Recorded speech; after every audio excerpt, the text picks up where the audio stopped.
Hello, comrades. Commissar Bro here today in my never-ending quest to play every strategy game I can get my grubby fingers on. That's right. And today, I have Galactic Inheritors, a game that's recently been released to early access that is essentially a simplistic 4X strategy game with some interesting elements, I must say. For example, you've got the military-industrial complex. This is kind of different from other games in the sense that you've got basically companies who, build your ships. Essentially, you can have all three of these docks filled up at once, and they will build all of the ships. Right now, that's all we have is just the Southwest Aura Company armed ship. As you get more research and so on, as you can see here, yes, look at all those little research items. That's nice. I always like to see a lot of that. But anyway, if you get more ships, you can build more, so on. What makes this particular system a little bit different than others, and very interesting actually, is that these companies get experience, and as they get experience, you can spec into these different trees. And it's all nice and plain and laid out for you in English. There's no techno babble that makes it overly complicated to understand, and none of that nonsense. As you can see here, by getting basic concentrated firing patterns, we improve the placement of the guns and ensure that more of the fire is concentrated, increasing damage in small holes by 100. To give you an idea of how much that is, we have a ship here that does 200 to 400 damage, so basically that increases it, a solid 25% roughly. That's a pretty good improvement. And like I said, you have different upgrades in the different situations. So you can kind of spec these ships however you want them based on how you build them. We could have Southwest Aura to be our primarily super damage, and then Aura City here we can do more defense, and then these guys we can do more speed. By the way, I didn't mention what race I'm playing. I'm not actually playing the human race. I'm frogs. Yes, we're the Ribetars. That's right. Ha ha ha! Sweet froggy goodness. Yes, delicious. Anyway, so let's actually get on with playing some of the game.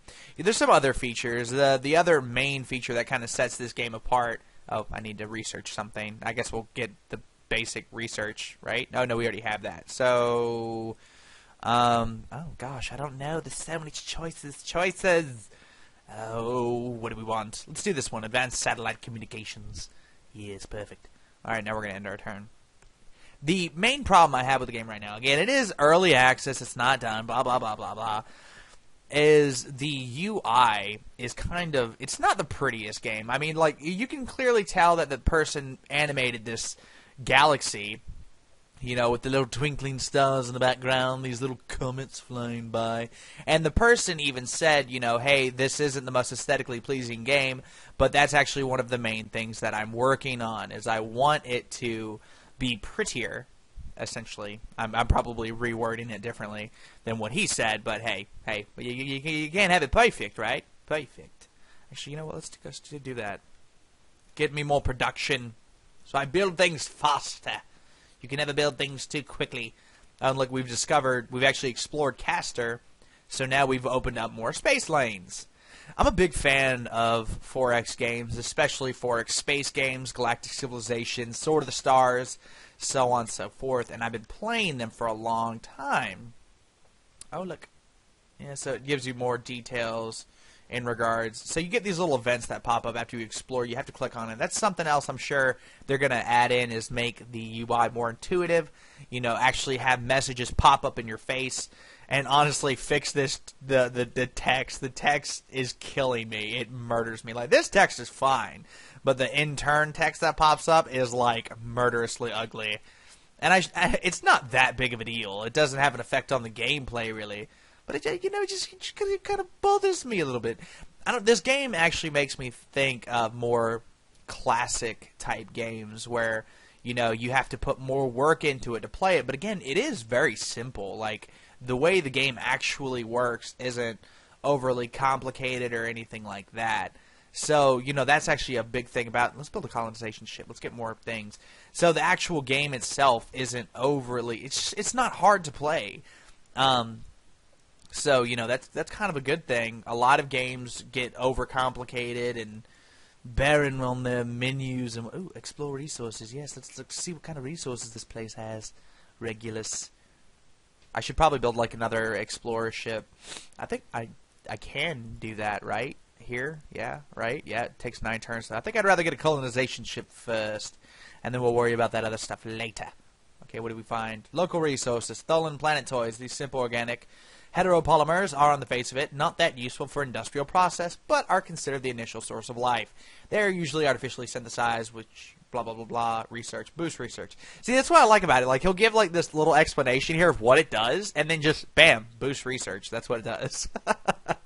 That's nice. It's considerate, because, like I said, a lot of games just overcomplicate things. They don't explain things to the player. So, you know, it kind of closes that door a lot of times for some people. You know, take Sword of the Stars 2, for example. Especially when it came out, it had a bunch of launch issues.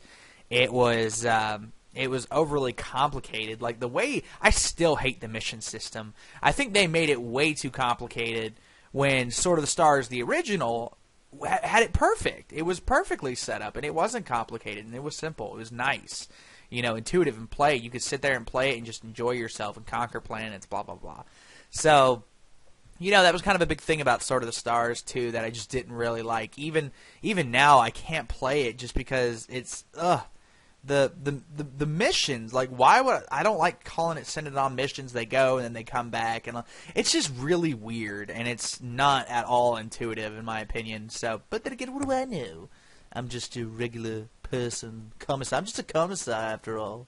Not like I know anything, right? But anyway, so this is a very interesting take. The other feature I want to show off real quick, if I can, actually I might not be able to, yeah, is this, like, where basically is the diplomacy system. You know, there's 3 different feelings you have towards people. You're either friendly or you're at war. Now, there's these 3 opinions here where hate, greed, fear, blah, blah, blah, blah, are ways that you can essentially, you know, tell people you don't like them and start wars. That's kind of how you start wars, is you have to turn the media of your people against that particular race or faction in this case. So that's kind of how, like, that's how you get wars started. Pretty much at the start, like right now, we're on good terms with everyone, so there's no point for us to go to war with anyone as far as our people are concerned. However, we have deeper, more evil machinations behind that, right? We want to go to war. We want to hate people and let people hate us. Blah, blah, blah, blah, blah. What should I go for now? I don't know. Ooh, decisions. You know what? Space militarization.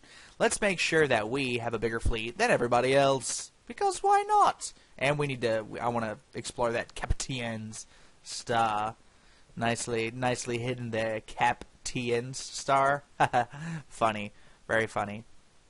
But yeah, like I said, I can really see myself playing this game. It's simple. It's definitely not done, but for what it's got right now, this is pretty cool. I think they should lower the price. That would be, I would say $10, because I paid $15 for this, and I'm kind of I don't know how I feel about that. You know, $15 for this, because it doesn't feel overly unique. Now, the military-industrial complex is an incredibly interesting feature. You know, I'm impressed with the game. Oh, no, inevitable. This is not significant for blah, blah, blah. Oh, yes, just more stuff telling us. Ooh, research. We should probably, let's take this place over because it's got research. Go there, my colonization ship. And everything is done on a turn-to-turn basis, as you can tell. Like, you tell your guys to move. It's like Endless Space, if you've ever played Endless Space. Just with some different, you know, features in that sense than Endless Space. It's more like Sword of the Stars and Galactic Conquest had a simple baby, and, you know, an easier to learn baby. So, but anyway, this has been Commissar Bro, and I hope this has been at least a relatively decent kind of first impressions of this game. I know I didn't really show combat off, but to be honest, you're not missing much with the combat. It functions just like every other game that has combat. Like it's more like Gal Civ, Galactic Civilizations than it is Endless Space. You don't have that clunky ass card system they put into that game. I still think that was not a very pleasant experience. I don't know. The game was cool. I really liked the game. I really hate the combat. So it's kind of like, it could have been better. It could have been a lot better, but it wasn't. But who am I to judge? I'm just here playing games, just chilling with my video games. Anyway, so this has been Commissar Bro, and I will see you guys next time.